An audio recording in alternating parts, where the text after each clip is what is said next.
de la presidenta Delcy Rodríguez, que gobierna de forma interina.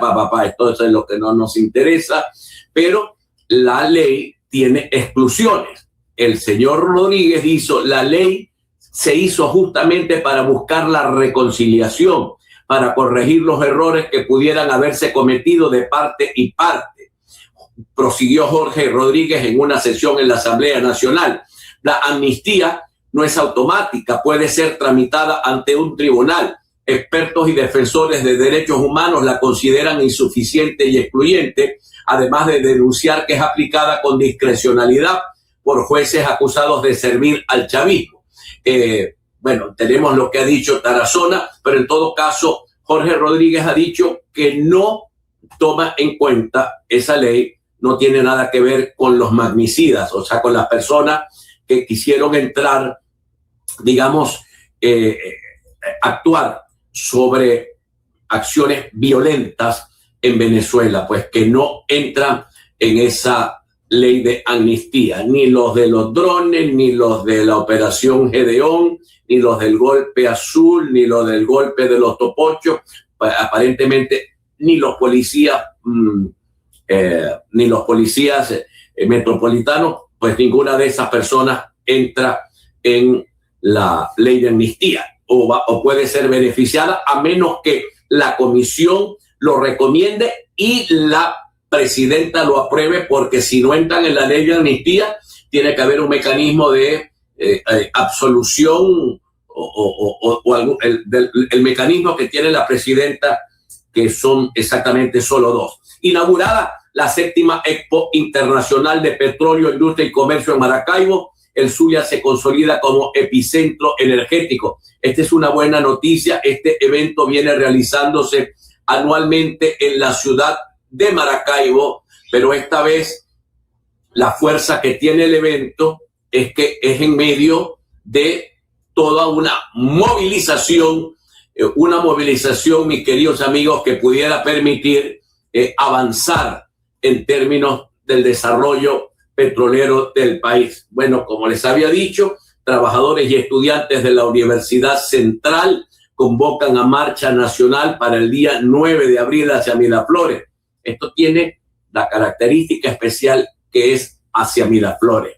La última vez que se marchó hacia Miraflores fue el 11 de abril del 2002, una marcha que fue orientada por dirigentes políticos y no políticos que, aparentemente allá había ya todo un plan previsto para propiciar un golpe de Estado en contra de Hugo Chávez. Por lo menos eso fue lo que declaró en su momento el periodista Thor Harbordsen. La ONU pide procesos transparentes de elección del fiscal y defensor del pueblo en Venezuela.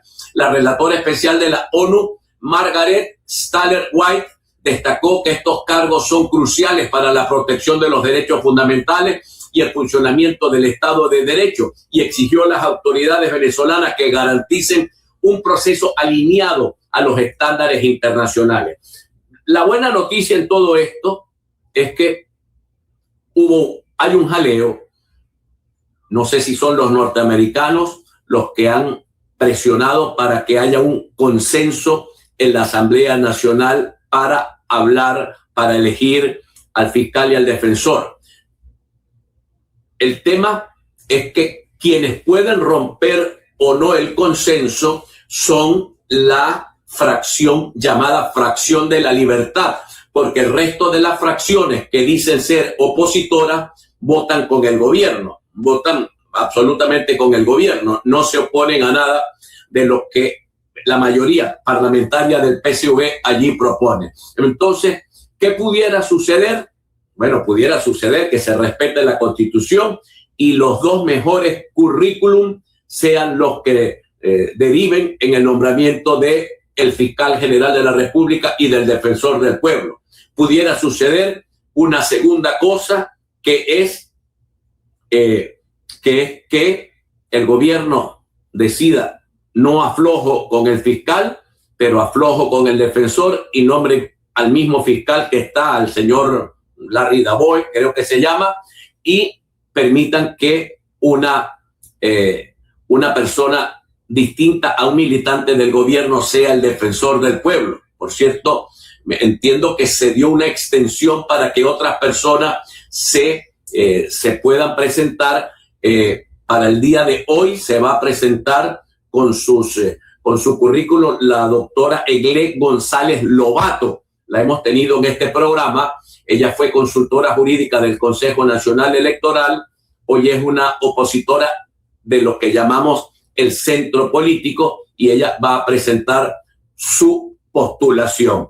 ¿Hacia dónde se dirige la transición en Venezuela? Hay una nota que trae el diario El Nacional y dice: Washington ha diseñado para Venezuela una aproximación pragmática que reconoce a la totalidad del gobierno de Maduro procesado en Nueva York.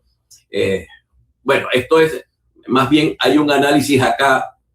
Vamos a ver si logro acercarme acá, pero me dice El Nacional que estoy bloqueado.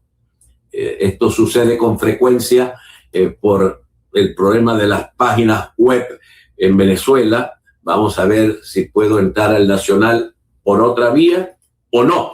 Pero en todo caso, mis queridos amigos, sobre lo que estoy tratando de referirme ante ustedes, pues tiene que ver con algo que dijo María Corina ayer en Houston. María Corina dijo que la transición va a ser a la venezolana. Yo no entendí el tema. La transición va a ser a la venezolana. No pareciera lógico si tomamos en consideración que Venezuela en este país es un país tutelado por Estados Unidos de América, absolutamente tutelado por Estados Unidos de América. O sea, una transición a la venezolana, yo no lo veo. María Corina dice que va a ser, yo no la veo. Creo que Estados Unidos va a intentar dirimir y estar en el proceso hasta el final. Me refiero hasta la elección. Eso no significa que vayan a proponer un candidato presidencial, aunque Trump se mete, dice, hay una frase por allí que dice que es más salido que ventanal merideño. Trump se mete en todo y él propone candidatos presidenciales en los países, intentando que gane gente afín a su pensamiento. Pero no sé si en Venezuela esto va a cumplirse bajo ese modo. De hecho, no tenemos idea si Delcy Rodríguez pudiera terminar o no terminar el mandato presidencial o el periodo constitucional que termina en el 2031. Todavía hay gente que cree que ante todo lo que hace falta en un país que tiene graves dificultades para aumentar su producción petrolera porque no tiene electricidad, bueno, ese es un tema fundamental. Entiendo, según escuché en una entrevista que se le hizo al presidente de Fedecámara Zulia, que la gente de General Electric y del Siemens ya estuvieron en el Zulia, una comisión de esas dos empresas, porque los equipos que tenemos en las plantas de producción de electricidad en la región o son General Electric o son Siemens, y los equipos que tenemos, los generadores de electricidad que tenemos en el Guri, en todo el complejo generador de energía del Guri, o son Siemens, que es alemana, o son General Electric, que son norteamericanas. También los equipos de ExxonMobil ya llegaron a Venezuela para evaluar recursos y las instalaciones energéticas. No se iban a quedar fuera del negocio. Apretaron un poquito, dijeron, nos deben mucha plata, si no nos pagan la deuda, si no nos dan más garantías jurídicas, pero finalmente van a entrar en el negocio, porque decía uno de el primer gran empresario petrolero del planeta, que fue el señor Nelson Rockefeller, tenía un dicho, un refrán muy de él. Él decía, la mejor empresa petrolera son dos: una empresa petrolera bien manejada y una empresa petrolera mal manejada. Es tal el nivel de ganancia que produce el negocio petrolero que Rockefeller decía, como sea la empresa es bien manejada. Por lo tanto, la Exxon ni de casualidad se iba a quedar fuera del negocio venezolano. Ayer el gobierno de Nicolás Maduro le respondió a María Corina Machado. María Corina Machado, en su exposición en el evento en Houston, propuso la privatización de Petróleos de Venezuela, de PDVSA. Evidentemente, para privatizar Petróleos de Venezuela habría que hacer una reforma constitucional. Vamos a ver, vamos a buscar un poco qué nos dice la ley sobre esto, pero en todo caso no es una cosa fácil privatizar la empresa. Luego, y hay gente que no está de acuerdo con privatizar la empresa, hay gente que está de acuerdo con privatizar la empresa. María Corina les ofreció contratos de 50 años más 50 años, digamos, ofreció mucho más de lo que ofreció Delcy Rodríguez, la señora Rodríguez, que ofreció las posibilidades de inversión que están en el marco de la nueva ley de hidrocarburos. La señora Machado promete una nueva ley de hidrocarburos y la privatización de la industria. Ustedes van a ser dueños del petróleo y de la operación desde la boca del pozo hasta que se lleven el petróleo, que lo exporten. Esto es una discusión que el país va a tener que abordar en algún momento. Venezuela en sus momentos o en su momento, bajo argumentos de manejar mayores ingresos petroleros, nacionalizó el petróleo. La nacionalización funcionó. Venezuela no bajó la producción con la nacionalización, tuvo picos altos y bajos, pero logró mantener una empresa petrolera pública con una administración y una gerencia empresarial. Y Petróleos de Venezuela fue la quinta empresa más importante petrolera del planeta siendo pública, o sea, estaba bien manejada siendo pública. Hoy María Corina propone la privatización total de la empresa. El gobierno responde que la importancia de Petróleos para Venezuela nunca podrá ser disminuida por quien no tiene y nunca tendrá autoridad real ni moral para hablar de nuestra industria, expresó el gobierno venezolano luego que María Corina presentara toda una propuesta que fue brillantemente presentada. Yo la vi y ciertamente María Corina maneja el tema, solo que no todos tienen que estar de acuerdo con privatizar Petróleos de Venezuela. Petróleo de Venezuela, aunque es una empresa muy disminuida, pues todos los activos petroleros que hay sobre territorio venezolano, o casi todos, pertenecen a Petróleo de Venezuela. Esos activos valen miles de millones de dólares.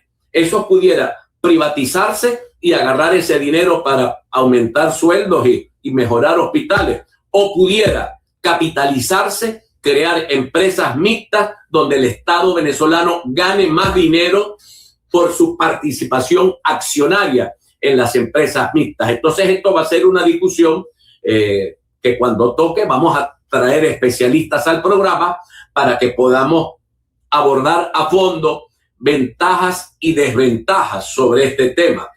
Por ejemplo, la primera nacionalización de la industria eléctrica la hizo Carlos Andrés Pérez, creo que por allá por el año 73, y tuvo que ver con que la industria eléctrica venezolana eran pedacitos de empresas chiquitas, casi todas privadas. Pérez organizó una gran industria, no una sola industria, pero sí una gran industria, porque teníamos muchas empresas en el BEN, Enelco, Edelcar, Electricidad de Caracas. Había mucha empresa, se mantuvo la empresa privada en distribución, no en generación. La generación toda la asumió el Estado venezolano con la platica del Petróleos de Venezuela. Se hizo todo eso y con esa platica logramos tener un sistema eléctrico de calidad. Luego vino Chávez y renacionalizó la industria, eliminó a todos los privados, eliminó a las pequeñas empresas públicas que eran administrada gerencialmente con eficiencia, como en el BEN y en ELCO, y crearon de todo aquello Corpoelec, y Corpoelec entró en la etapa de la corrupción. Pero en un momento, luego de la nacionalización de Pérez, tuvimos una gran industria eléctrica en Venezuela. De hecho, el Guri hoy todavía es la tercera represa más grande del planeta. Eso se hizo con dinero petrolero venezolano. La tercera represa más grande del planeta, luego de la que está entre Brasil y Paraguay, creo, y luego de la represa Las Tres Gargantas, que está en China. Pero la corrupción se tragó todo. Al tragarse la corrupción todo, la gente, y debo entender que así opera la cosa, la gente comienza a decir, oye, cuando Pérez eso se manejaba bien, ¿por qué no volvemos a un buen manejo eficiente de eso? No, la gente no piensa en eso. La gente cree que entregarle a los privados haría el negocio más eficiente. Esa es una discusión que hay en el país y que se va a abordar en algún momento. Lo cierto es que ambos sistemas, el sistema de producción de petróleo y el sistema de producción de electricidad, no pueden funcionar si no hay capitales privados. Solo hay que determinar hasta dónde se deja que los capitales privados controlen el negocio. Quizás esto es lo que podríamos discutir en Venezuela, que va a ser una discusión sin duda. 8:35 minutos de la mañana. Vamos a un encuentro con nuestros queridos patrocinantes. Solo en un momento retornamos con todos ustedes. Publicidad.